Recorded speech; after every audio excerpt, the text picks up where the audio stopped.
जना ओम शांति शांति शांति।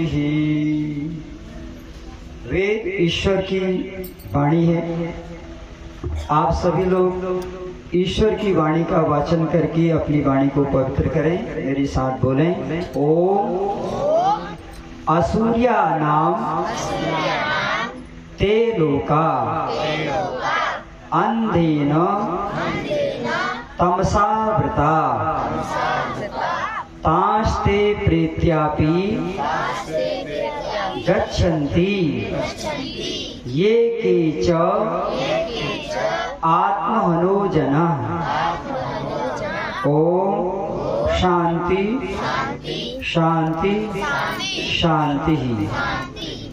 मेरे सामने 5-6 बच्चे बैठे हैं और इन्होंने बहुत ही अच्छी तरह से संस्कृत बोली है।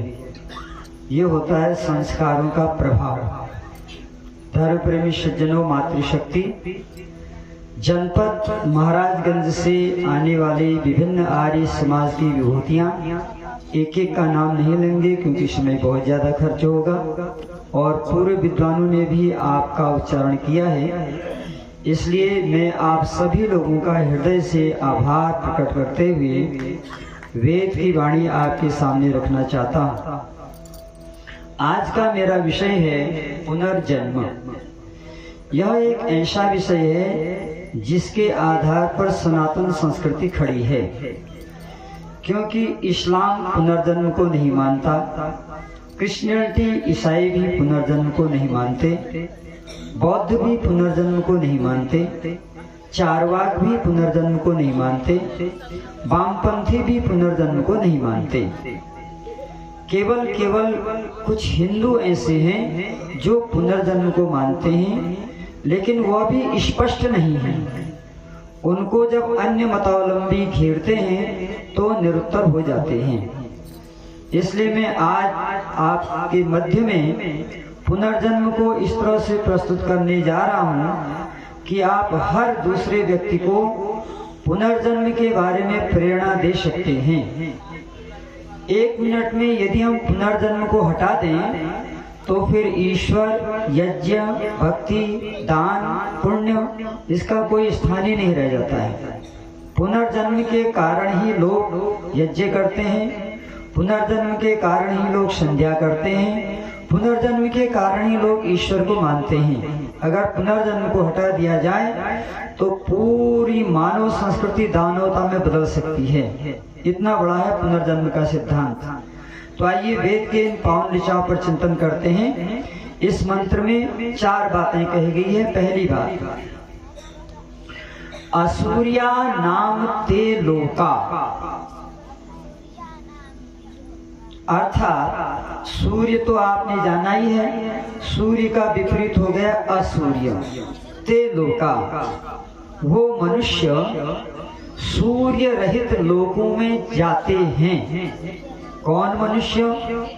ये के जो आत्महनो जनः, जो लोग अपनी आत्मा का हनन करते हैं।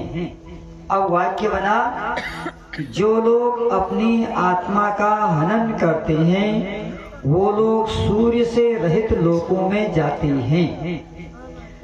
अब वह सूर्य से रहित लोग कैसे हैं? कहते हैं अंधेन तमसा आवृताः। वह लोग ऐसे हैं जहां कभी कोई प्रकाश होता ही नहीं है, घना अंधकार है वहां।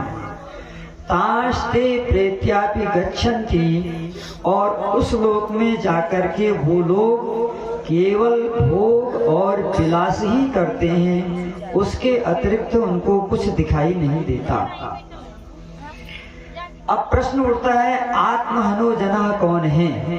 कहते हैं वही लोग इन लोकों में जाते हैं जो आत्मा का हनन करते हैं।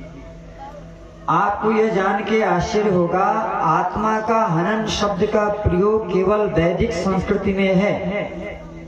जिन लोगों ने वैदिक संस्कृति को नहीं पढ़ा है वो आत्महनन की जगह आत्महत्या का प्रयोग करते हैं। यहाँ तक कि भारत की जो मीडिया है भारत के जो पत्रकार हैं, जिन्हों बहुत बुद्धिजीवी कहा जाता है, वो भी अखबारों में यही लिखते हैं आज अमुक आदमी पर, अमुक स्थान पर अमुक व्यक्ति ने आत्महत्या की। यह शब्द पूरी तरह गलत है। वैदिक संस्कृत में आत्महत्या शब्द है ही नहीं, आत्मा का हनन है। आत्महत्या क्यों नहीं है? क्योंकि आत्मा तो अजर अमर अविनाशी है, उसकी हत्या कौन कर सकता है? दुनिया में किसी में इतनी क्षमता नहीं है कि वो आत्मा की हत्या कर सके। अरे भगवान कृष्ण गीता में कहते हैं, नैनम छिन्दन्ति शस्त्राणि नैनम दहति पावकः न चैनम क्लेदयन्तापो न शोषयति मारुतः। हे अर्जुन, इस आत्मा को शस्त्र काट नहीं सकते, अग्नि इसको जला नहीं सकती, हवा इसे सुखा नहीं सकती, जल इसे गीला नहीं कर सकता। अच्छेद्यम अवेद्यम अक्लेद्यम, यह आत्मा न तो छेदी जा सकती है और न तो भेदी जा सकती है, शाश्वत है, सनातन है। तो ऐसी आत्मा के लिए आत्महत्या शब्द प्रयोग करना प्रासंगिक नहीं है। तो आप लोग आज से इस आत्महत्या शब्द को कहना बंद कर दीजिए। अगर कोई कहता है तो उसको समझाइए कि आत्महत्या नहीं होती है, आत्मा का हनन होता है। अब प्रश्न उठता है कि हनन क्या चीज है? तो हन धातु से हनन शब्द बनता है। संस्कृत में एक धातु आती है हन। हन का अर्थ होता है मारना या गिरना, अर्थात जो अपनी वास्तविकता से गिर जाता है उसको कहते हैं आत्मा का हनन। जब आत्मा का हनन होता है तो वो असुरिया लोक में जाता है। ये कौन कह रहा है? ये यजुर्वेद कह रहा है। यजुर्वेद के ऋषि कौन है? वायु ऋषि हैं। वायु ऋषि को यह ज्ञान किसने दिया? सृष्टि के आदि में परमात्मा ने दिया, क्योंकि वेद परमात्मा की वाणी है।